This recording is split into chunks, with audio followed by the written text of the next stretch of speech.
Always tracking the tropics here for you at First Coast News. And I do want to mention at the National Hurricane Center, they're still monitoring this area just towards the east of the Lesser Antilles in the Central Atlantic.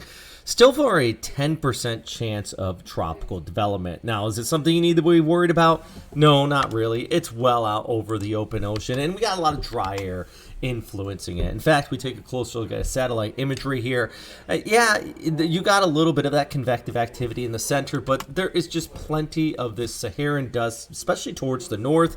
It is still back well towards the east. It would have time to develop, but actually there's more things like dry air, shear, kind of working against it. And this is just showing you this plume of the latest Saharan dust working its way from east to west. And as we go ahead into Thursday, Friday, over towards Saturday, that's even going to work its way into the state of Florida, probably increasing our sunsets, making them a little bit more vibrant by the end of the week into next weekend. But that area in the main formation region just east of the Lesser Antilles is where we start to watch, especially heading into mid to late July. So always keeping an eye on it. Yesterday, some of the ensembles even showed a little bit of a low pressure area trying to develop out there. Today, not so much the case. You basically are continuing to see, the easterlies just like that, kind of pushing through south of our subtropical ridge towards north, the Bermuda High.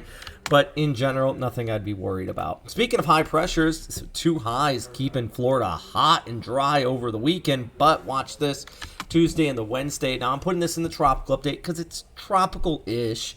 A big old trough that's going to be setting up. Some models last week were even indicating some lows developing along the east and west coast of Florida. Today, not so much the case, but at the very least, it is going to be enhancing those afternoon showers out here with that increase in the tropical moisture. And you can just see this big plume of moisture work its way from the northeast towards the southwest. That's those areas in the darker green to the dark reds.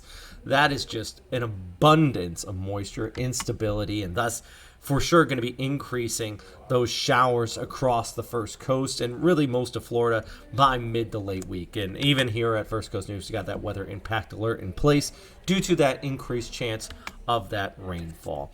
All right, so number one thing right now is we're going to continue to watch the tropics. Sea surface temperatures are out there warm.